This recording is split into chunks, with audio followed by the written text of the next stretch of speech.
हाँ, असल में इसलिए मैंने पूछ लिया, पता कुछ नहीं है। इस वक्त हमारी कौम जो है डर किसी काम से नहीं रही है। कब्रिस्तानों में मेले तक कर रही है हमारी कौम, मेले।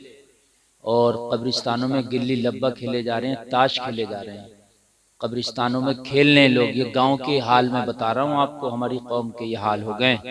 समझ रहे हैं आप? डर नहीं लग रहा? पहले कब्रों को देख कर डरते थे लोग, कब्रिस्तानों को देख कर डरते थे। अब मैच खेल रहे हैं, क्रिकेट खेल रहे हैं कब्रों पर, गिल्ली डंडा खेल रहे हैं कब्रों पर। समझ रहे हैं आप? और हद ये हो गई है कि उर्स हो रहे हैं ना, उर्स, तो वो उर्सों में जो मेले लग रहे हैं, उन मेलों में पकौड़ी की दुकानें, चाट की दुकानें, और फिर क्या क्या किस किस चक्कर झूले सब कब्रों पे लगाए जा रहे हैं। समझ रहे हैं? हमारी कौम को डर नहीं लग रहा मरने से अब।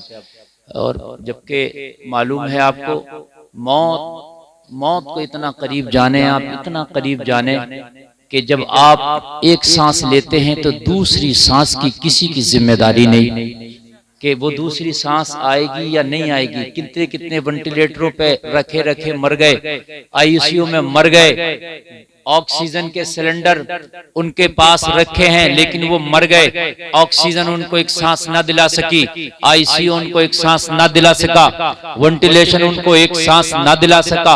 हजरात, ये सब अल्लाह के फैसले हैं। सांसें अल्लाह के हाथ में है, सांसें किसी के हाथ में नहीं है। वलन युअख्खिरुल्लाहु नफ्सन इज़ा जाअ अजलुहा, जब मौत आएगी तो एक सांस की भी मोहलत नहीं दी जाएगी। ये अल्लाह का अटल फैसला है, ये अल्लाह का कानून है। इस कानून को ना कोई बदल सकता है, इस फैसले से कोई इधर उधर नहीं कर सकता। ये अल्लाह का फैसला है। जिंदगी गुजारो तो ये सोच के गुजारो कि तुम दुनिया में बाद में आए हो, तुम्हारी मौत की डेट पहले फिक्स कर दी गई है कि तुमने दुनिया से जाना। आप जब आप दुनिया में तशरीफ लाए थे, आप आए थे, तो ये ना सोचें कि आप जो है दुनिया में जीने के बाद ये डेट फिक्स होगी, आपने कब जाना है। ये पहले फिक्स कर दी गई, आपने कब जाना है, कितना दुनिया में रहना है। और उसके बाद आप एक सांस नहीं ले सकते। अल्लाह ने जो सांसें फिक्स कर दी हैं, उतनी सांसें आपकी रहनी है। तो मुझे ये बताओ, जलसे में आने वालों, जब अल्लाह ने जिंदगी और सांसें ये सब लिख दी हैं, तो फिर रो के गुजारो, हंस के गुजारो, शराब पी के गुजारो, जुआ खेल के गुजारो, नमाजें पढ़ के गुजारो, इबादत करके गुजारो। जिंदगी तो गुजर जानी है, रुकेगी। हराम कामों में जिंदगी गुजारो, अच्छे कामों में गुजारो, जिंदगी गुजर जानी है, जिंदगी नहीं रुकेगी। ऑपरेटर साहब, थोड़ा आवाज में मजा दीजिए, इसमें आवाज नहीं आ रहा दूर से। क्या कर रहा है इधर? लीजिए, ये कॉलम की आवाज बढ़ाइए इधर के। ये कैसे रखें? बुलाइए इनको भी। Hello hello hello hello. जितना आवाज ये बर्दाश्त कर सके इतना बढ़ा के रखिए आप। जिंदगी गुजर जानी है, चाहे आप अच्छे काम करें या बुरे करें। बुरे काम करेंगे तो आपकी उम्र में बरकत भी नहीं होगी, पता ही नहीं चलेगा कि उम्र गुजर कैसे गई। बात समझ रहे हैं आप? पता ही नहीं चलेगा। हाय मैंने क्या किया। जब इंसान के सामने मौत का फरिश्ता आएगा तो सोचेगा, हाय मैंने क्या किया, मैं इससे तो अच्छे काम कर लेता तो बड़ा अच्छा रहता, काश अब मुझे थोड़ी सी मोहलत मिल जाए। लेकिन खुदा की कसम, मौत का फरिश्ता किसी का रिश्तेदार नहीं लगता कि उसे मोहलत दे जाए। बात समझ रहे हैं आप? बहुत से लोग कहते हैं कि फलानी जगह मैयत हुई यार, वो मर गया, फिर दोबारा से उसका कफन पहना दिया और साहब उसका जनाजा भी पढ़ दिया, वो तो फिर जिंदा हो गया। ये ऐसा कभी नहीं हो सकता। मर गया तो मर गया, दोबारा जिंदा नहीं हो सकता। बात समझ रहे हैं आप? हाँ, फिर नहीं आ सकता। वो सकते का मर्ज हो सकता है, उसकी सांस रुक गई वो अलग बात है, धड़कन रुक गई कुछ अलग बात है, लेकिन भाई मर गया तो फिर वापस नहीं आएगा। हमारे यहाँ ये कोई तसव्वुर नहीं, किसी के यहाँ 7 जन्म का तसव्वुर है। अल्लाह ने एक ही दिया, एक ही बस। इसके बाद जब आप मिलोगे तो मैदान महशर होगा। जब आप मिलोगे तो ये दुनिया का निजाम ही नहीं होगा, वो निजाम आखिरत में आप कदम रख चुके हो। और आपने क्या जमा किया है वो रजिस्टर आपके हाथों में दे दिया जाएगा। आपने क्या किया है क्या नहीं किया है वो सारा रजिस्टर आपके हाथों में होगा, और उसमें आपने जो जो किया होगा सब नोट होगा। किसी की ईख में से चुरा के गन्ना तोड़ा है वो भी लिखा होगा, किसी की मिर्ची तोड़ी है वो भी लिखा होगा, किसी का नुकसान किया है वो भी लिखा होगा। बहुत से लोग फ्री का नुकसान कर देते हैं, उनको भी फायदा नहीं है मगर फिर भी नुकसान कर देते हैं। ऐसा भी होता है, उनका फायदा भी नहीं है मगर फिर भी नुकसान कर देते हैं। ऐसे भी है, वो भी लिखा होगा, समझ रहे हैं आप? वो भी लिखा होगा। ये जो जानवरों को सताते हैं, समझ रहे हैं आपने, किसी ने कुत्ते के बच्चे को मार दिया, किसी ने मेंढक को मार दिया, ये भी लिखा होगा। जानवरों को आपने पाला, उनकी हैसियत से बढ़कर उन पे बोझ डाला, वो भी लिखा होगा। अब जानवरों को पालते, उनकी हैसियत से बढ़ के उनसे बोझ न डालें। आप भैंस पाल रहे हैं, उसका जो बच्चा है दूध दुहें तो इतना जरूर बाकी छोड़ दें कि उसके बच्चे के पीने के लायक रह जाए। ऐसा नहीं है कि 50 रुपए किलो दूध बिक रहा तो सभी निचोड़ने हैं आप। उस बच्चे का भी हक है, जो उसका बच्चा है भैंस का, उसके लायक भी छोड़ें आप। ये सब आपकी जिम्मेदारी है। जब बिना सोचे समझे यार कुछ भी खा ले, कुछ भी पी ले, वो तो जानवर होते हैं। इंसानों की तो ये पहचाने के खाने से पहले देखे कि हलाल है कि हराम है, खाने से पहले देखे कि यार खराब है कि अच्छा है, खाने से पहले देखे कि मेरा हक है कि किसी और का भी हक है। ये तो यार जानवरों का काम है, जैसा भी आए बस आए और खाए। लेकिन आज इंसान मुझे लगता है कि शायद जानवरों से भी बढ़ करके अब काम करने लग गया है। जानवर दलाली नहीं करते, जानवर कमीशन नहीं खाते, बात समझ रहे हैं आप? ये दलाली भी कर रहा है, ये कमीशन का भी खा रहा है, समझ रहे हैं आप? ए बच्चों, बात नहीं, बिल्कुल बिल्कुल खामोश, मैं आपको दीन सिखा रहा हूं। जलसे में आने वालों, तुमने उस नबी का कलमा पढ़ा, उस नबी का कलमा पढ़ा है कि जो नबी मक्का वालों के दरमियान जब ऐलान नबूवत किया तो मक्का वाले कह रहे थे हम कलमा नहीं पढ़ेंगे, इनका ये नया दीन लाए हैं, ये नया मजहब लाए हैं, हम इनका कलमा नहीं पढ़ेंगे। तो हबशा के बिलाल ने कहा था कि तुमने मोहम्मद को कभी झूठ बोलते देखा, वादा खिलाफी करते देखा, अमानत में खयानत करते देखा? तो कहा ये अमानत में खयानत भी नहीं करते हैं, वादा खिलाफी भी नहीं करते, मगर फिर भी कलमा नहीं पढ़ेंगे। दुश्मन भी ये कह रहे थे कि ये वादा खिलाफी नहीं करते, ये अमानत में खयानत नहीं करते, ये झूठ नहीं बोलते, मगर कलमा नहीं पढ़ेंगे। वो हसद था उनका। क्या था? हसद बड़ी बुरी बीमारी है, बहुत बुरी बीमारी है, इसको मत पालो। हसद अगर सीने में आ गया तो ईमान को नहीं रुकने देगा। जिस खेत में घास हो जाती है ना तो खेती नहीं होती, मारी जाती है। जिस सीने में हसद हो जाता है ना, ईमान नहीं रुकने देता। हसद बड़ी खतरनाक बीमारी है। और एक बात बताऊं मैं आपको, सुने, हजरत उमर भी नबी के दुश्मन थे मगर कलमा पढ़ लिया। खालिद बिन वलीद भी नबी के दुश्मन थे, कलमा पढ़ लिया। तवज्जो करना। लेकिन अबू जहल ने कलमा नहीं पढ़ा। क्यों नहीं पढ़ा? हजरत खालिद इब्न वलीद जंगे ओहद में नबी की मुखालफत में आए, नबी के खिलाफ जंग लड़ी। खालिद इब्न वलीद में जंगे ओहद में नबी का एक दांत शहीद हुआ। हजरत खालिद इब्न वलीद नबी के खिलाफ जंग लड़ने, लेकिन कलमा पढ़ लिया। हजरत उमर तलवार लेके निकले थे कि इस्लाम का पौधा ही जड़ से उखाड़ डालूंगा, नबी के सर कलम कर दूंगा माज़अल्लाह, लेकिन कलमा पढ़ लिया। अबू जहल ने कलमा क्यों नहीं पढ़ा? वो भी उसी मक्का में रहता था, रोजाना देखता था। तवज्जो फरमाइए। और दूसरे पढ़ते रहे, ये क्यों नहीं पढ़ा? तो कान खोल के सुने। एक होता है दुश्मन, एक होता हासिद। तवज्जो करना। दुश्मन कितना भी बड़ा हो वो तुम्हारा दोस्त हो सकता है, बन सकता है, लेकिन हासिद कभी तुम्हारा नहीं हो सकता। तवज्जो फरमाइए, हासिद कभी तुम्हारा नहीं हो सकता। हजरत उमर हासिद नहीं दुश्मन थे, हजरत खालिद इब्न वलीद हासिद नहीं दुश्मन थे, इसलिए कलमा पढ़ लिया। अबू जहल दुश्मन नहीं हासिद था। क्या था? हासिद इसलिए कलमा ना पढ़ सका। हसद बड़ी बड़ी बीमारी। आप क्या समझते हैं कि अबू जहल को पता नहीं है? अबू जहल को पता था। अबू जहल को पता था कि मोहम्मद रसूलुल्लाह अल्लाह के नबी हैं, ये रसूल हैं, पता था ये सच्चे भी हैं, ये पता था, लेकिन फिर भी कलमा नहीं पढ़ा।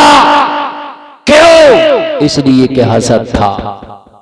ओ मास वालो इधर देखो, उधर क्या देख रहे हो? इधर देखो। नहीं मास्क लगाए रहो, चाहे कोई बात नहीं है, कभी कोरोना आ जाए दोबारा से, लेकिन आप हमारी तरफ मास्क की इजाजत है। हसद बहुत बुरी बीमारी है। हासिद कभी तुम्हारा नहीं हो सकता। दुश्मन अगर मर्डर भी हो जाए ना और दुश्मनी है तो एक ना एक दिन दोस्त हो जाए। और ये हमने भी अपनी इतनी सी जिंदगी में आजमा लिया। हमारे बहुत बहुत बड़े हमने देखे जो दुश्मन थे वो दोस्त बन गए, लेकिन हासिद अभी जली रहा, अभी जली रहा है। तो इसलिए अगर कोई हासिद है तो समझ लेना ये तुम्हारा कभी नहीं हो सकता। बस उसकी सजा यही काफी है कि वो जल रहा है, भुन रहा है, तप रहा है, यही उसके लिए काफी। हाँ, हासिद कभी तुम्हारा नहीं होगा।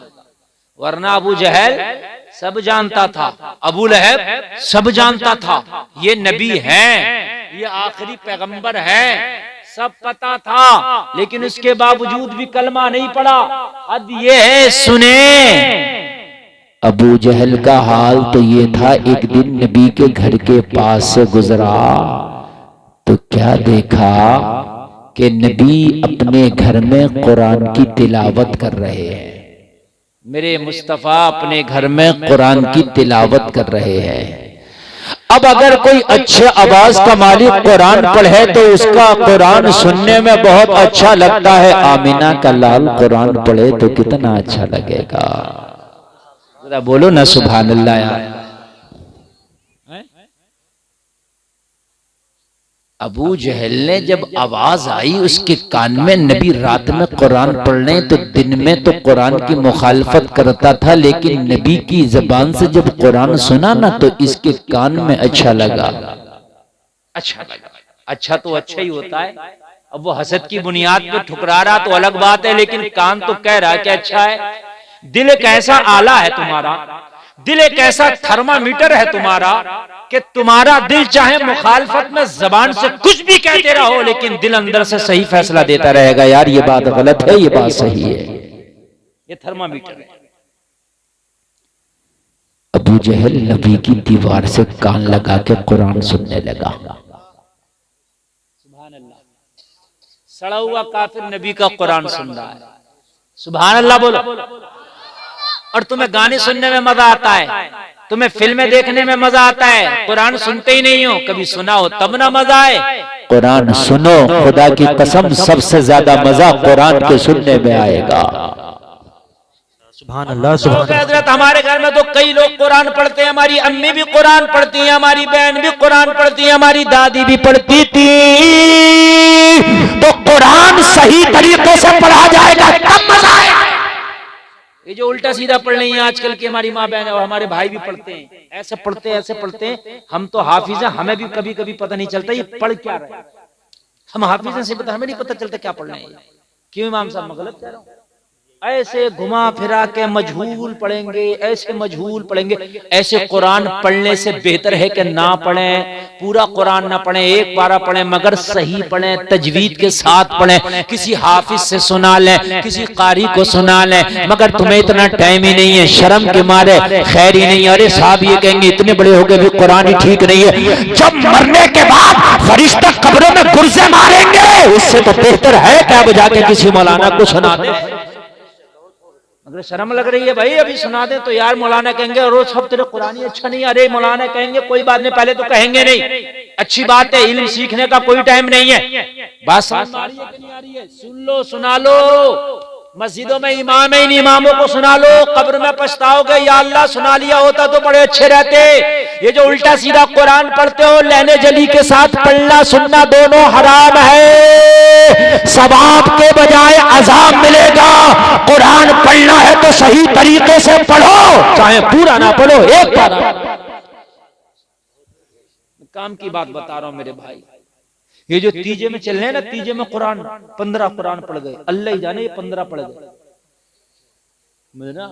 ऐसा ऐसा देसी पढ़ैया पड़ा होता, ऐसा ऐसा उसकी कलई जब खुलती है, जब कभी पंजाब में शुरू पंचायत होती है जब उसमें शुरू कर दे तो जब कलई खुलती है कि ये कितना बड़ा पढ़ैया है, समझ रहे आप। अब जब वो होती है ना पंजाब, तो मेरे भाई वो पढ़ने ही नहीं देता किसी सही पढ़ने वाले को, हत्ते ही नहीं लगने देता। जब पतंग कटी ना ऊपर से ऊपर ही लूट रहा, ऊपर से ऊपर। अरे भाई तुझे पढ़ना नहीं आ रहा कम से कम, तब तेरा ये हाल है। और अगर तुझे पढ़ना आता तो क्या तुझ लोगों की जान निकाल देता, सीने पे बैठ जाता क्या? पढ़ना नहीं आ रहा तब ये हाल है। हाफिज बैठे, मौलाना बैठे, कारी बैठे, उनको नहीं लगने दे रहा है। ये होता है। जबकि ये बात बिल्कुल खिलाफ है। जिसको नहीं पढ़ना आ रहा, कारी बैठा तो हक है कि कारी पढ़े, कारी को हक है कि वो पढ़े। हाफिज को हक है सही कुरान पढ़ना रहा, उसको पढ़ने का आप मौका दीजिए। आप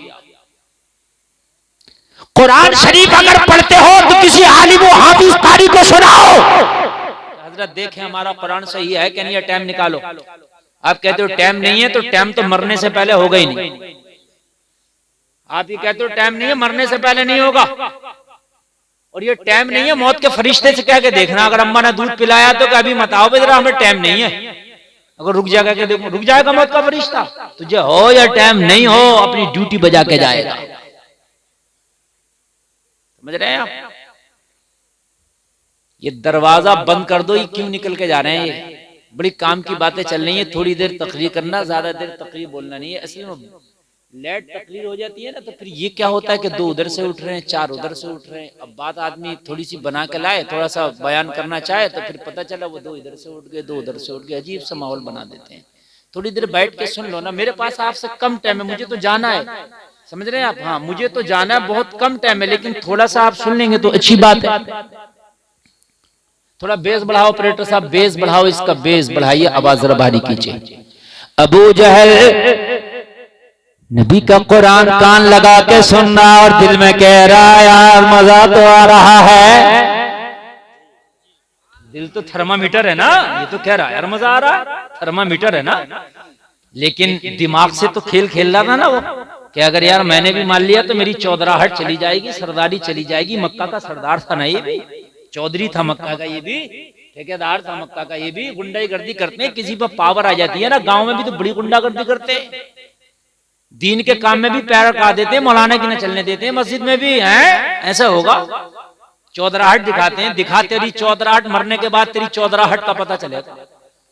हाँ, एक मुतवल्ली मस्जिद में इमाम साहब ने टाइम बढ़ा दिया नमाज का, तो कह रहा हमारे बगैर मशवरे को तुमने बढ़ा कैसे दिया टाइम, इस इमाम का हिसाब करो। मैंने कहा किस बात का करो, बोले 7-10 मिनट बढ़ा दिए जमात में, मशवरा लिया नहीं मुतवल्ली से। ये मेरे हंसने की नहीं रोने की बात है। ये शर्म नहीं आती। नमाज इमाम पढ़ाएगा, अजान इमाम पढ़ेगा, मसला ये बताएगा। नमाज खराब हो जाए तो सही कैसे होगी, इमाम बतलाएगा। तू पैदा हुआ तो तेरे कान में अजान ये पढ़ेगा, मर गया तो जनाजा ये पढ़ाएगा, टाइम तू घटाएगा। गलत पावर का इस्तेमाल कभी ना किया, कभी ना करें। मन मारे यार। एक जगह पर मस्जिद की जमीन खरीद ली गई, मस्जिद के नाम से वक्फ कर दी कि इसमें मस्जिद बनेगी। गुंडागर्दी से उसको नमाज़े जनाजा के लिए कर दिया। बोले इसमें आज के बाद मस्जिद ही नमाज़े जनाजा हुआ करेगी, तुम्हारे अब्बा के घर की हुकूमत है, नमाज जनाजा हुआ करेगी। किसी आलिम से पूछा, बोले पूछा तो नहीं है। तो नहीं पूछा तो तुम्हारे अब्बा के घर की शरीयत है। जो मस्जिद के लिए जमीन वक्फ कर दी गई मस्जिद बनाने के लिए, उसमें मस्जिद ही बनेगी। समझ रहे हैं आप। हिसाब वो चौधरी साहब ने कह दी, प्रधान जी ने कह दी, मुखिया साहब ने कह दिया कि इसमें ये हो गया, मरेगा मुखिया तो पता चलेगा। मसला वो चला रहे हैं जो अपने दिल को भारा। मौलवी कुछ कह रहा है उससे कोई मतलब नहीं है, मसला वो चलेगा जो हम कह रहे हैं।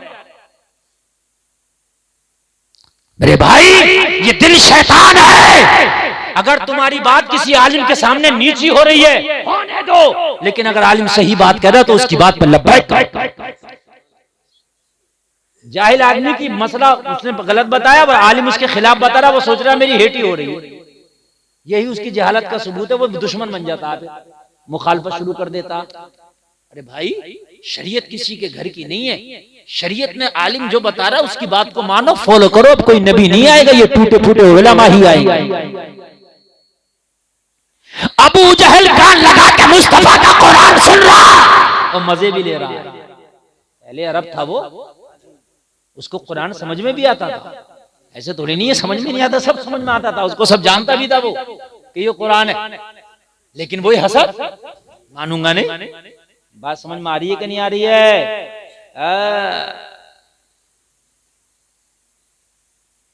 यही जो अभी मैं मैटर बता रहा हूं ना मस्जिद वाला, मैंने बताया कि मस्जिद की जगह मस्जिद ही रहेगी। कब्रिस्तान के आप चाह रहे हैं कि ये इसको हम बना लें वो नमाज़े जनाजा की नहीं हो सकती जगह। अरे बोले मौलाना के कहाँ चक्कर में पड़ लो, अपने इधर आओ, अपनी बात करो। हाँ, मौलाना के चक्कर में मत पड़ो। मैंने कहा मत पड़ो भाई, जो सही बात है वो तो सही रहेगी। एक मस्जिद की झाड़ू दूसरी मस्जिद में इस्तेमाल नहीं हो सकती। मसला सुन लें आप। ये जो मस्जिदों में गर्म पानी हो रहा है वुजू के लिए, पड़ोसी भर भर के ले आते हैं अपने घरों के लिए, जायज नहीं है। हाँ, जायज नहीं है। सिर्फ मस्जिद में आकर वजू कर सकते हैं। ये जो मस्जिद के महक में ऐलान हो रहे मटर टूट रही है, उसकी मुर्गी खू गई, बकरी खू गई, जायज नहीं है। इसलिए कि तेरी मटर के लिए महक नहीं लगाया मस्जिद में चंदा करके, तेरी बकरी खू गई, तेरी मुर्गी खू गई, उसकी मुर्गी ने अंडा दे दिया, उसकी मुर्गी ने ये कर दिया, इसके लिए नहीं है, ये आजान के लिए। लेकिन अगर इमाम ने मना कर दिया तो इमाम की खैर क्या, इमाम की जड़ तो अंडे से ज्यादा कमजोर है, गरीब का हिसाब जो हो जाएगा क्या करे इमाम, बेचारे का हिसाब हो जाएगा उसका।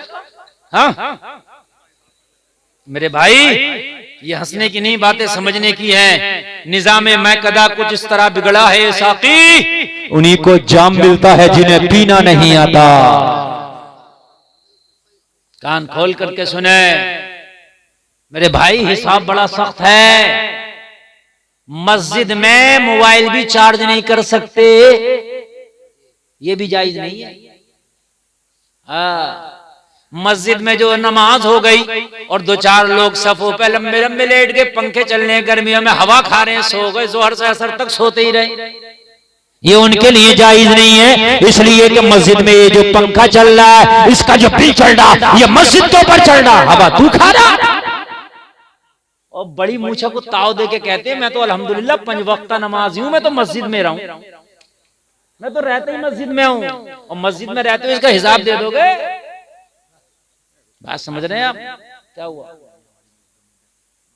अरे इसे तो अंडरग्राउंड ही रहने दो, इतने चैनल चल रहे हैं, सुबह कुछ चेक इन हो जाएगी। हाँ ना, बात तो सही है, लेकिन ये अलग ही पूछ लियो इन चैनलों से। वो चैनलों वाले ये नहीं मानते इनका चैनल चले चाहे कोई जेल में चला जाए, ये नहीं मानेंगे भाई। मुझे इनसे कोई उम्मीद नहीं है। हाँ, इनका चैनल चले चाहे तुम जेल में चले जाओ, इससे मतलब नहीं है। इसलिए भाई बड़ी एहतियात से बोलना पड़ता है। तवज्जो फरमाए, तवज्जो फरमाए आप। मैं ये जो अहम मसाइल है मैं आपको बता रहा हूं। एक मैक अलग रख लो, गांव में चंदा करके उससे कराओ ऐलान। ये जो मस्जिदों में पड़े, मस्जिदों का इस्तेमाल कर रहे हैं, हर चीज जायज नहीं है। कान खोल करके सुन लें आप। जब एक मस्जिद की झाड़ू दूसरी मस्जिद में इस्तेमाल नहीं हो सकती, तो फिर तुम कौन होते हो कि तुम मस्जिद की कोई भी चीज इस्तेमाल करो? नहीं कर सकते, जायज नहीं है। और बहुत से लोगों का तो हाल ये है कि वो तो क्या क्या इस्तेमाल कर ले रहे हैं। वो तो मस्जिद के पैसे इस्तेमाल करना तो दूर की बात, उन्होंने लेके दिए ही नहीं, मस्जिद का ही खा गए, मदरसे का ही खा गए। कब्रिस्तानों की जमीनें तंग कर ली, काट ली। 20 बीघे के कब्रिस्तान थे, मौके पे 15 ही बीघे, और काट के मर गया, मर के दफन भी पाकिस्तान में जिसे काट के गया था। ये भी हाल, मरना है मेरे भाई, बड़े सख्त मसले हैं। अल्लाह के लिए खुदारा खुदारा अपनी जिंदगी का बिल्कुल मामला साफ करके जाओ। तवज्जो करो, मैं आपको तारीख के आईने में बता रहा हूं। लोगों, तुमने कलमा उसी नबी का पढ़ा जिस नबी का कलमा हजरत उमर इब्ने खत्ताब ने पढ़ा। जरा कह दो सुभान अल्लाह। कलमा भी वही था उमर का, कुरान भी वही था उमर का, नबी भी वही था उमर का, खुदा भी वही था। जिस खुदा को तुम मानते हो उसी को उमर मानते हैं, जिस नबी को तुम मानते हो उसी को उमर मानते हैं, जो कुरान तुम पढ़ते हो उसी को उमर पढ़ते हैं। मगर अमल तुम्हारा क्या है, उमर का क्या है? कान खोल के सुन, हजरत उमर खलीफतुल मुस्लिमीन है। आधी दुनिया पे हजरत उमर की हुकूमत का सिक्का चलता है। लोगों, एक रात में हजरत उमर चराग जलाकर कुछ लिख रहे थे, खिलाफत का कुछ खर्चे का जो काम था वो लिख रहे थे। लोगों हिसाबों किताब का रजिस्टर मेंटेन कर रहे थे। रात का आलम, हजरत अली हजरत उमर की बारगाह में आए, आकर के सलाम किया। हजरत उमर ने बोला, अली कैसे आना हुआ? हजरत अली ने फरमाया, उमर कुछ जाती काम था, कुछ अपने पर्सनल काम से आया था। हजरत उमर ने इतना सुना, चराग बुझा दिया। सुभान अल्लाह। क्या किया, क्या किया, क्या किया? जोर से कह दो, चराग बुझा दिया। उस वक्त रोशनी के लिए ये बल्ब नहीं थे, ये सियाफल नहीं था, ये कुमकुमे नहीं थे, ये बड़ी बड़ी हाइलोजन नहीं थी, बड़ी बड़ी ट्यूबलाइटें नहीं थी। उस वक्त चरागों से रोशनी हुआ करती थी। हजरत उमर रजिस्टर मेंटेन कर रहे थे, चराग बुझा दिया। हजरत अली हैरत में, उमर चराग क्यों बुझाया? जब मेहमान तुम्हारे घर में आता है तो आप तो रोशनी करते हैं, रोशनी बुझाते नहीं है। बोलो है क्या नहीं है? रोशनी जलाई जाती है? आज ये जलसा हुआ, कितनी रोशनी है। ओ मेरे भाई, हजरत उमर ने चराग बुझाया। हजरत उमर ने फरमाया, अली अभी रुके। हजरत उमर ने एक बराबर में चराग रखा था, फिर उसको जला दिया। क्या कर दिया? दूसरा जला दिया। हजरत अली ने फरमाया, उमर अगर बुझाना था तो जलाया क्यों, जलाना था तो बुझाया क्यों? अरे जब बुझाना था तो जला क्यों दिया, और जब जलाना ही था तो बुझा क्यों दिया? तवज्जो करें, आगे से लेकर पीछे तक पूरा मजमा, और मेरी माँ बहने भी तवज्जो करें, अभी इधर उधर जहन न भटकाए, एक एक जुमला लेके जाए। अगर तकरीर दिल पे लेके सुन ली तो खुदा की कसम जिंदगी बदल जाएगी। सुनो, हजरत उमर ने फरमाया, अली ये सरकारी रजिस्टर है जो मैं मेंटेन कर रहा था। जो चराग पहले जल रहा था वो सरकारी खजाने के तेल पर जल रहा था। आप आए थे पर्सनल काम से, उमर पर्सनल कामों के लिए खजाने का माल इस्तेमाल नहीं करता। ये मैंने जब तक आपसे पर्सनल काम होता रहेगा, पर्सनल बात मेरी आपकी होती रहेगी, जब तक ये मेरा पर्सनल चराग है ये जलता रहेगा। बेशक, सुभान अल्लाह, सुभान अल्लाह। मेरा पर्सनल चराग है ये, बराबर में जो रखा ये जलता रहेगा, और जब आप चले जाएंगे तब इसको बुझाऊंगा और फिर मैं सरकारी काम करूंगा और सरकारी चराग जलाऊंगा। समझ में आ रही है? ये है हजरत उमर का तकवा, है ना? एक हम भी हैं, अगर प्रधान जी ईंटा रख दे दरवाजे पर के खड़ंजा पड़ेगा इस महल्ले में, और 10 दिन खरंजा ना पड़े तो ईंटें आधे ही हो जाते हैं। किसी ने 10 भैंसों के नीचे बिछा लिए, किसी ने 5 अपनी नर की चौतरी पे लाकर डाल लिए, तो किसी ने सोचा कि यार मेरा कोई काम तो नहीं है मगर सब लेके जा रहे हैं तो 2-4 मैं भी ले जाऊं।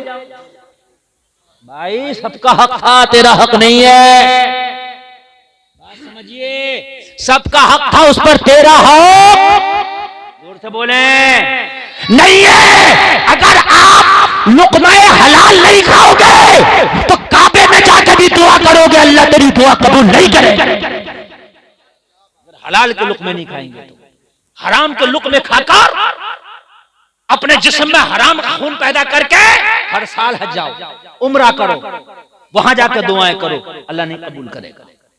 इसलिए मेरे भाई, चाहे चटनी खाओ, दाल खाओ, लेकिन हलाल के लुक़्मे खाओ। हाँ, गैरतें मर गई हैं बहुत सौ की, गैरत है। कैसा भी हो, लाल हो, काला हो, पीला हो, 2 नंबर का, 3 नंबर का, 5 नंबर का हो, बस पेट भर जाए। कैसे भी हो, पेट भर जाए। और भाई बात तो सुनो, पेट तो भर गया, लेकिन एक दिन वो भी होगा कि इस पेट में कब्र की मिट्टी भी होगी, तब क्या होगा? बड़ा सख्त मसला है, बहुत सख्त मसला है। मेरी माँ बहने भी जरा तवज्जो से सुने, किचन का कारोबार तुम्हारे हाथ में है, किचन का मंत्रालय तुम्हारे हाथ में है। अगर तुम्हारा शोहर दलालियां करता, तुम्हारा शोहर कमीशन खाता है, तुम्हारा शोहर हराम का लाता, फेंक दो, कह दो मेरे किचन में ये हराम का ना लाना, अगर चटनी होगी वही करके अपने बच्चों में खा लूंगी, तेरे हराम के मुर्गे नहीं चाहिए। आप सोचते हो कि हराम का खिलाऊंगा तो मैं तरक्की कर जाऊंगा? नहीं, हलाल के लुक़मे तो खिला। अल्लाह की कसम तेरी नस्लों में अल्लाह कोई आलिम दीन पैदा कर देगा। हलाल के लुक़मे तो खिला, अल्लाह तेरी नस्लों में कोई फिर से कोई सुल्तान सलाहुद्दीन अय्यूबी पैदा कर देगा, वली पैदा कर देगा अल्लाह तेरी नस्लों में। तू मर जाएगा लेकिन वो तेरा नेक औलाद, तेरा नेक बेटा ऐसा तेरा नाम रोशन करेगा कि सदियों तक तेरा नाम चलता रहेगा। सुभान अल्लाह बोलो। बात में मजा नहीं आ रहा होगा, मैं समझ रहा हूं, कड़वी बातें चल रही है कि, लेकिन हकीकत है मेरे भाई, हाँ हकीकत है। अल्लाह सलामत रखे आपको, अल्लाह सलामत रखे। हजरत इमाम मालिक बहुत बड़े शरीयत के इमाम है।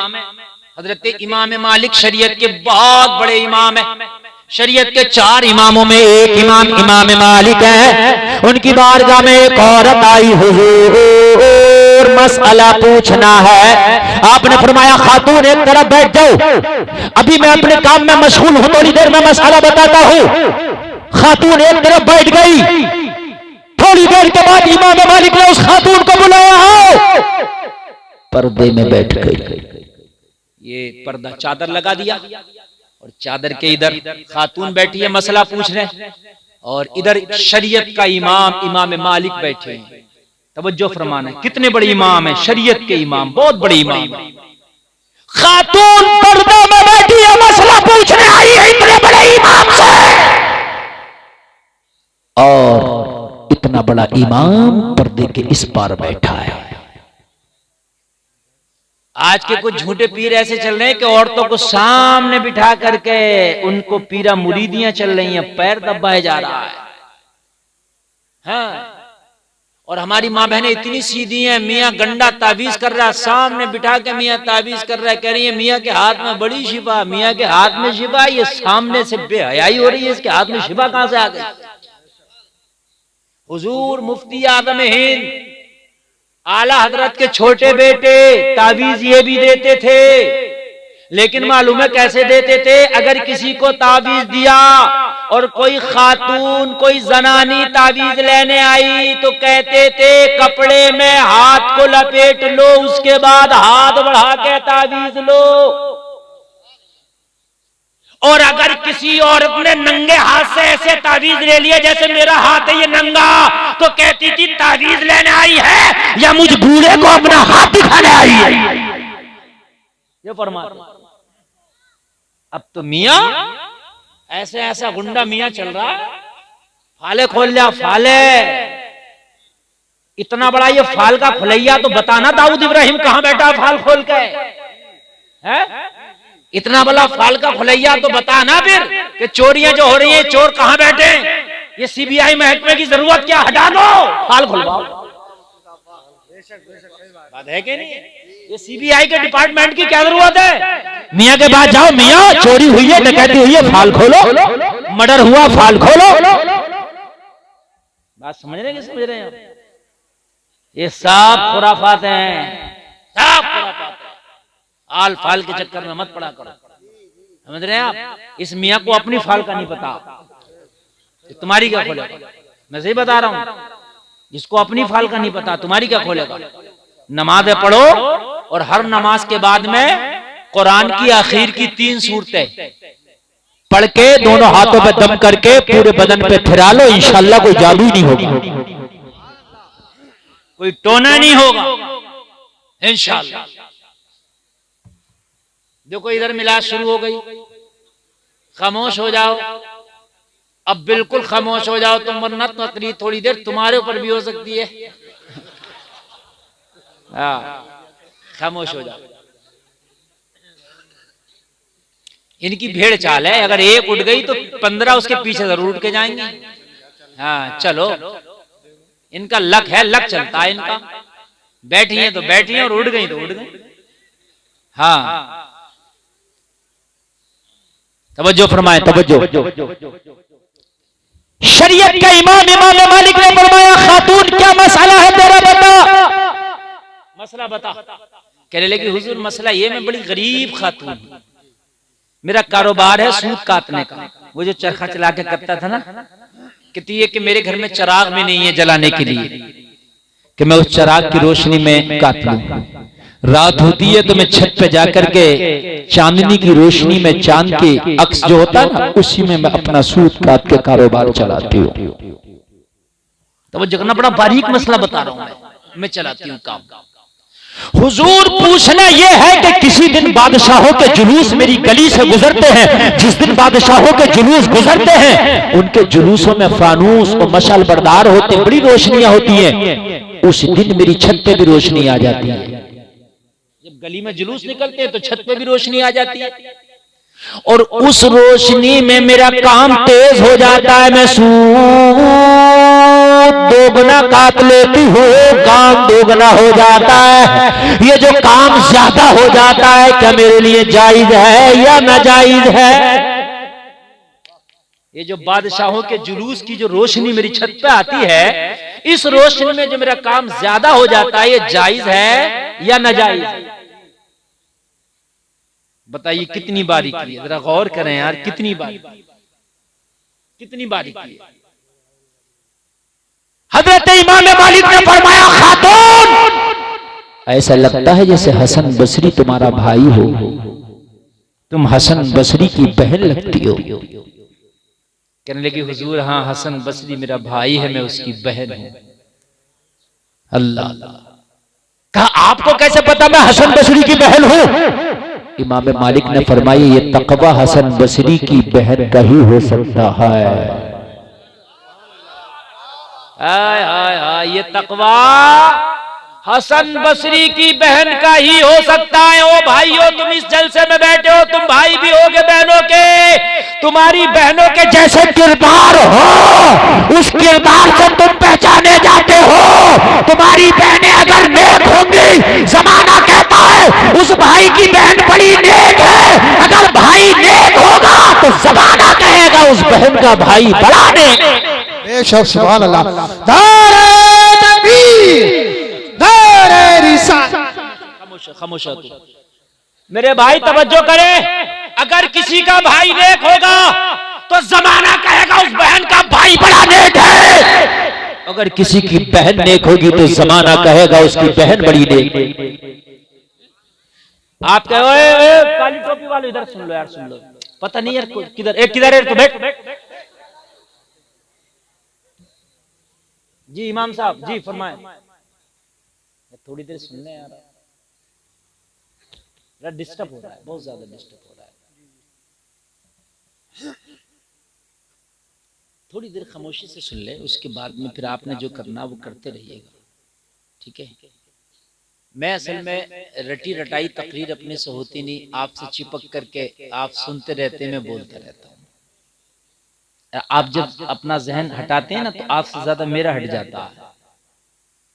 आप क्या सोचते हैं, ये जो बेपर्दा घूम रही हैं इनकी इज्जतें हो रही हैं? नहीं, ये जो नाच रही हैं, कूद रही हैं, इनकी इज्जत हो रही है। जमाना चाहे तेरे सामने कुछ भी कह दे, पीछे यही कहेगा इतनी बड़ी बेहया। अगर किसी के घर का माहौल खराब होना और फला कह दे कि उस गांव की लड़की हमने देखी है यार, वो उस जगह बेपर्दा ऐसे ऐसे घूम रही, तो आदमी अंदाजा लगाएगा यार उस घर की होगी, क्योंकि उस घर की लड़कियां बेपर्दा घूमती हैं। तवज्जो करना। और अगर कोई बात पर्दे की आएगी और किसी के घर के पर्दे का नाम हो, आदमी के मैं उस गांव में गया था, उस घर की खातून बड़ी पर्दा थी, तो आदमी कहेगा हो ना हो उस घर की बात है। हसन बसरी की बहन हो ना हो, हसन बसरी की बहन हो। कहा हुजूर कैसे, मैं तो कभी आपसे मिली भी नहीं, आपने कभी मुझे देखा नहीं, मुझे किसी गैर मर्द ने नहीं देखा। कहा ये तकवा हो ना हो, हसन बसरी की बहन ही। बड़ा सीना चौड़ा कर रहे हैं, बात बड़ा सीना। बहनों को कॉलेजों में पढ़ने भेज रहे हैं, कॉलेजों में जाके 26 जनवरी को पहली गाना दे दिया जाता कि इस गाने पे नाच करोगी, और घर में प्रैक्टिस कर रही है। बेहया बेशरम भाई भी खुश है, माँ बेगैरत भी खुश है, बेगैरत बाप भी खुश है। हमारी बेटी प्रैक्टिस कर रही है, तो उसे मरा नहीं जाता? थूकते उन डिग्रियों पे जो इज्जत के बदले आती है। डिग्री लाओ लेकिन इज्जत के बदले ना लाओ, मेहनत के बदले लाओ। कॉलेजों में बच्चियां नाच रही हैं, डांस कर रही हैं, कॉलेजों में बच्चियां नाच नाच करके और फिर डिग्रियां ला रही है। बाप भी खुश है, भाई भी खुश है। और मेरे भाई, मैं तालीम का मुखालिफत नहीं करता, मैं तालीम का मुखालिफ नहीं हूं। पढ़ाओ, खूब पढ़ाओ, लेकिन अल्लाह की कसम ये ध्यान रखना कि डिग्री इज्जत के बदले तो नहीं आ रही है। इज्जत का सौदा नहीं करना है। अगर इज्जत के बदले डिग्री आए तो ठोकर मारो उस डिग्री पर। इसी कॉलेज में पढ़ने वाली एक बेटी को मैंने देखा, आपने भी देखा होगा। कर्नाटक के कॉलेज में जब पढ़ने गई, हिजाब लगा के गई, बुर्का लगा के गई, पर्दे में गई, सैकड़ों भेड़ियों ने घेरा, उसके बुर्के की मुखालफत की, शेरनी बन के खड़ी हो गई, नारे तकबीर लगा करके उनकी मुखालफत का जवाब दिया। जमाना उस शेरनी को मुस्कान कहता है। अपनी बेटियों को पढ़ाओ, लेकिन मुस्कान का किरदार दे के पढ़ाओ। सुभान अल्लाह, जिंदाबाद। दारे तकबीर, दारे रिसालत, दारे वंशियत, बस लगे आला हजरत अल्लामा मुफ्ती गुलफाम रयापुरी, दारे हैदरी। ये किरदार दे करके पढ़ाओ। खुदा की कसम ऐसी तालीम ना कराओ, माहौल इतना बिगड़ गया। ये जलसे में आने वालों, खुदा की कसम हमारी बच्चियों के इर्तदाद की तरफ कदम बहुत तेजी से बढ़ रहे हैं। आज खैर मुस्लिमों से दोस्ती हमारी बच्चियों की है। आज खैर मुस्लिमों के गले में हाथ डाल करके फ्रेंडशिप के फोटो खिंचवाए जा रहे हैं। मेरे भाइयों, कभी 26 जनवरी पर उनके साथ डांस हमारी बच्चियां कर रही है, कभी वैलेंटाइन डे उनके साथ मनाया जा रहा है, कभी 14 फरवरी आती है तो उनके साथ में प्यार का इजहार हो रहा। ओ मेरे भाइयों, पढ़ाओ, लेकिन इज्जत के बदले डिग्री नहीं चाहिए। खुदा की कसम, अपनी बेटी को पहले कनीज़े फातिमा बनाओ। दीन का इतना ज्ञान, इतना सबक दे दो कि बेटी, ईमान से बढ़ के दौलत दुनिया में कोई नहीं हो सकती। ईमान से बढ़ के दौलत दुनिया में कोई नहीं हो सकती। बेशक ईमान से बढ़ के दौलत कोई है ही नहीं, है ही। आला हजरत कहते हैं, सूना बन है, सोना पास है, सोना जहर है, उठ प्यारे, तू कहता है मीठी नींद है, मत कैसी मतवाली है।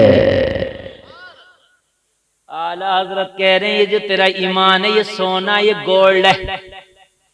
तू सो मत, गफलत मत कर, वरना चोर ले जाएगा, डाकू ले जाएगा।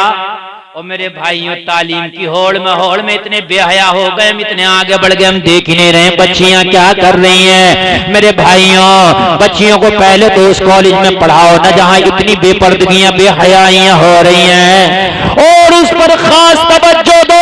कॉलेज के मैनेजमेंट से जाके कह दो, हम अपनी बच्ची को पढ़ाने के लिए जरूर दाखिला कराए हैं, लेकिन खबरदार, किसी भी प्रतियोगिता में हमारी बच्ची को हम डांस का कोई रोल नहीं देंगे, नाचने का रोल नहीं देंगे। पहले ये बात साफ कर लो, हमारी बच्ची नाचेगी नहीं, डांस नहीं करेगी, हमारी बच्ची आएगी, पढ़ के चली जाएगी। समझ रहे हैं? मगर नागिन वाले डांस पर उससे प्रैक्टिस करा रहा, नागिन वाले डांस पे करा, कितनी प्रैक्टिस करागा नागिन वाले डांस करा। ऐसी ऐसी नागिनें होंगी कब्र में, ऐसी ऐसी नागिनें होंगी तूने देखी भी नहीं होंगी बेटा। हाँ, ऐसे ऐसे नागो नागिन होंगी कब्र में। ऐसे ऐसे गंजे सांप हैं, ऐसे ऐसे बिच्छू हैं कि अगर डंक मार दें तो कयामत तक उनका निशान न जाए। कब्र का ऐसा ऐसा बिच्छू है मेरे भाई, ऊंट की गर्दनों की तरह उनके डंक हैं। अल्लाह के लिए खौफ खाओ। ये चंद दिन की जिंदगी की शोहरत के खातिर सब कुछ सौदा ना कर दो, ईमान का सौदा ना कर दो। हजरत आसिया फिरौन की बीवी थी जिसने खुदाई का दावा किया था, मगर खुदा की कसम फिरौन की बर्बरियत और जुल्म और सितम सहती रही मगर ईमान का दामन न छोड़ा। हाय हाय बोलो ना यार सुभान अल्लाह सुभान अल्लाह। मेरे भाई तुम्हारे लिए सबसे पहले दीनदारी है यार। जिनके मजहब सच्चे नहीं है, जिनके मजहबों की कोई हकीकत नहीं है, जिनके मजहबों में पाखंड भरा पड़ा है, वो आज अपने मजहब के इतने पक्के हो रहे हैं, इतने पक्के हो रहे हैं कि अपने मजहब के लिए मरने भी तैयार है, मारने भी तैयार है। और तुम्हारा तो मजहब सच्चा है, तुम्हारा तो मजहब सबसे प्यारा। इन्नद्दीन इंदल्लाहिल इस्लाम, सबसे ज्यादा पसंदीदा अगर कोई मजहब है तो तेरा मजहब मजहब इस्लाम है। और तुमने इतना हल्का समझ लिया कि गैरों के पीछे भाग रहे हो। ओ लोगों, जान जाए तो जाए मगर अपने मजहब से मुनहरिफ ना हो। इस मजहब से पढ़ाई में खास इस बात का ख्याल रखें कि हमारे बच्चे, हमारी बच्चियां कहीं ऐसा तो नहीं है कि अपने मजहब को अब छोड़ रही हैं, अपने मजहब से अलग हो रही हैं। तालीम हो तो ऐसी हो कि मजहब के बदले ना आए, इज्जत के बदले ना आए, मेहनत के बदले आए। तब जो फरमाए बात को हम खत्म करें बस जल्दी से, इसलिए कि टाइम बहुत ज्यादा हो गया और हमने तकरीर असल में समेट देना थी बहुत पहले, लेकिन आपकी मोहब्बतें थी, इतनी सर्दी में आप बैठे तो मैंने सोचा थोड़ी खिदमत कर लूं। अबू जहल कान लगा के नबी का कुरान सुन रहा है। याद है, याद है, सुन रहा है। सुनते सुनते इसे अच्छा लगा दिल में। दिल तो थर्मामीटर है ना, ये बता रहा था भाई अच्छा है, बढ़िया पढ़ रहा है, बहुत बेहतरीन है। इसको आहट लगी जैसे कोई और भी है। इसने जब दीवार पे आगे बढ़ा तो क्या देखा, एक मक्का का काफिर और है जो दीवार से चिपक के इससे पहले से कुरान सुन रहा है। अल्लाह सुन रहा है।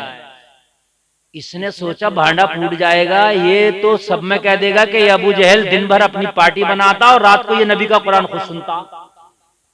बात समझ रहे हैं? रात को खुद सुनता, मैंने देखा था दीवार से कान लगा के सुन रहा है। अबू जहल ने सोचा काम खराब हो जाएगा, तो इसने क्या किया, उल्टा इसी पे धौंस जमाना शुरू कर दिया। अबू जहल ने, क्यों भाई, कौन है, क्या कर रहा? उल्टी धौंस। इसका नाम था अखनस। अखनस बोला अबू जहल हमसे बाद में कहना क्या कर रहा, पहले तू बता तू क्या कर रहा। हमसे बाद में पूछ, तू बता तू क्या कर रहा है यहाँ। अबू जहल बोला मैं तो यहाँ से गुजर रहा था, बस आवाज आई तो मैं देखने लगा क्या हो रहा है, अचानक तुझ पर नजर पड़ गई। अखनस बोला झूठ ना बोल, सच बता, तू मोहम्मद का कुरान सुनने नहीं आया। अबू जहल बोला तुझे कैसे बता मैं कुरान सुनने आया हूँ। अखनस बोला असल में मैं खुद मोहम्मद का कुरान सुनने आया हूँ। सुभान अल्लाह सुभान अल्लाह, बहुत जिंदा, खुद मोहम्मद का कुरान सुनने आया। अबू जहल बोला यार बात तो सही है, गुजर रहा था आवाज आई मैं सुनने लगा और मुझे बड़ा अच्छा लग रहा है। अब तो चोर चोर मौसेरे भाई, जो तू कर रहा वही मैं कर रहा हूँ, तुझसे क्या छिपाना। अबू जहल बोला है तो तू अपनी पार्टी का आदमी, लेकिन मैं भी यार बड़ा अच्छा लग रहा है, तू बता। अखनस बोला मैं तो कई दिन से आ रहा हूँ। अब जब बात खुली गई है, मैं तो कई दिन से आ रहा हूँ, बड़ा अच्छा लगता है, रोज आ जाता हूँ रात को।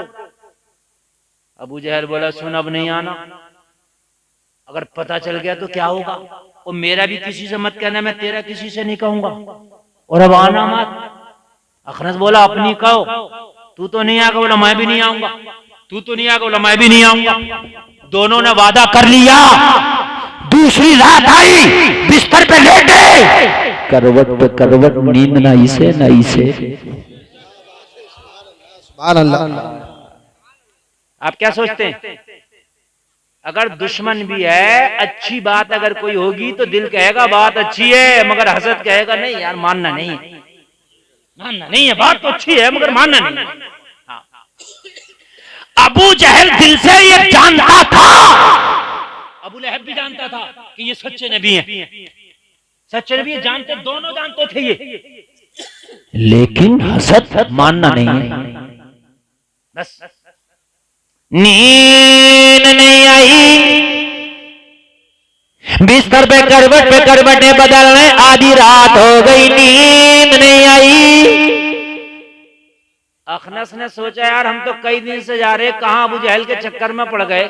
रात ये तो मुझसे मना करके गया, ये तो आएगा नहीं, क्योंकि ये खुद मुझसे मना कर रहा था। लाओ चुपके से जाऊं, थोड़ा सा जाके सुन लूं, आके सो जाऊंगा, सुकून मिल जाएगा, इसे क्या पता चलेगा मैं गया था। अबू जहल ने सोचा यार मजा तो बहुत आ रहा था, रात अच्छा भी लग रहा था। अखनस को तो डांट ढूंढ के मैंने रात मना कर दिया, वो तो आएगा नहीं, चुपके से मैं जाकर सुन लूं तो उसे क्या पता चलेगा मैं गया था। इसी चक्कर में दोनों आ गए। वो उधर चुपका पड़ा, वो उधर चुपका पड़ा, है ना। कहते ना कुरान सुनने में मजा नहीं आ रहा, नमाज पढ़ने में मजा नहीं आ रहा। मेरे भाइयों नमाज पढ़ो तो, कुरान सुनो तो, मजा तो जब आएगा जब सही से नमाज याद हो, पाकी हो, वजू करना आता नहीं, खड़े हो गए, कहां से मजा आएगा नमाज में? है? नमाज याद नहीं है, नमाज पढ़ने कहां से मजा आएगा? मोटरसाइकिल चलाना नहीं आती, मजा आएगा मोटरसाइकिल पे बैठ गए तो? अस्पताल में पड़ा होगा। मेरी बात सही है कि नहीं है? मजा तो उसे ही आएगा ना जिसको चलाना आती होगी। भाई नमाज पढ़ना आए, उसके बाद अगर तुम नमाज पढ़ो तो नमाज में मजा आएगा, और जब पढ़ने ही नहीं आ रही है तो फिर नमाज में दिल कैसे लगेगा? नबी कुरान की तिलावत कर रहे हैं तो यार फिर कैसा लगता होगा? हाय हाय हाय, दोनों आ गए, वो इधर वो इधर। अबू जहल ने देखा, देखो आ तो नहीं गया, देखा तो वो भी चिपका पड़ा। कहा अखनास क्या करने आया? कहना मुझे बाद में बता तू क्या करने आया? कहा मैं तो तुझे देखने आया हूँ कि तू आ तो नहीं गया। अखनास बोला झूठ मत बोल, सच बता, तुझे नींद नहीं आ रही थी। अबू जहल बोला तुझे कैसे पता? अखनास बोला असल में मुझे खुद नींद नहीं आ रही थी, मुझे खुद नींद नहीं आ रही थी। अबू जहल बोला यार ये बात तो ठीक है, लेकिन आज बता, सारे बुतों की कसम खा के जा, लात की कसम, हुबुल की कसम, उज्जा की कसम, अब नहीं लाश करके जा रहे, अब नहीं आना, अब नहीं आना, लाश करके जा रहे। लेकिन वही रात वाला मसला फिर किसे नहीं। इसने सोचा मैं कसम खिला के गया हूं, ये नहीं आएगा। इसने सोचा उसने कसम खाई है, ये नहीं आएगा। थोड़ी थोड़ी देर के चक्कर में दोनों फिर आ गए और आके फिर सुन रहे हैं। अबू जहल ने जब देखा अखनस खड़ा है, अबू जहल ने पकड़ लिया, पकड़ के बोला अखनस, गुस्सा करके बोला अखनस, रात तो सारे खुदाओं की कसम खा कर गया था, लेकिन अब क्यों आ गया? अखनस बोला अबू जहल गुस्सा करने की जरूरत नहीं है, तू मान या मत मान, सही बात तो ये है न ये कुरान झूठा है, न ये आमिना का लाल झूठा है। सुभान अल्लाह। दारे तकबीर, दारे रिसालत, दारे रिसालत, दारे वसीयत, बस लगे आला हजरत हजरत अल्लामा मुफ्ती गुलफाम साहब रामपुरी उलमाए सुन्नत। मान या मत मान, न ये कुरान झूठा, न ये आमिना का लाल झूठा, कुरान भी सच्चा और आमिना का लाल भी सच्चा। अबू जहल ने कहा तुझे कैसे पता? कहा ये कुरान की सच्चाई है जो तुझे और मुझे घर से लेके आई है। नमाज अच्छे से याद कर लो, हलाल के लुक़्मे खाने शुरू कर दो। खुदा की कसम नमाज पढ़ने में इतना मजा आएगा, इतना मजा आएगा, इतना मजा आएगा कि इतना मजा किसी काम में आएगा ही नहीं। लेकिन सच्चाई नमाज याद ना हो तो याद कर लो, कुरान अच्छे से पढ़ना सीख जाओ। और मेरे भाइयों लुक़्मे हलाल के होना चाहिए, हमारी रोजी में कोई हराम जर्रा बराबर भी मिलावट नहीं हो। अगर आ रहा है अल्लाह ने जितना तेरी किस्मत में लिख दिया है मिल के रहेगा। अगर हराम तरीके से कमाओगे तब भी मिलेगा, हलाल तरीके से कमाओगे तब भी मिलेगा। अल्लाह तो वो पावर वाला है लोगों, पत्थरों के अंदर जो कीड़े हैं अल्लाह उन्हें भी रोजी देता है, पत्थर नहीं रोक पाते। जो जमीनों के अंदर कीड़े हैं अल्लाह उन्हें भी रोजी देता है। जब तुम माँ के पेट के अंदर थे अल्लाह ने तुम्हें माँ के पेट के अंदर खिलाया। मुझे बताओ तो वो रब दुनिया में कैसे भूखा मार देगा? उस रब ने तो वादा किया है तुम्हारी किस्मत का तुम्हें मिल के रहेगा। फिर अगर हराम तरीके से कमाओ तब भी उतना ही मिलना है, हलाल तरीके से कमाओ तब भी उतना ही मिलना है। जब किस्मत का मिल नहीं है तो फिर आज से कसम खाओ कि हमने हराम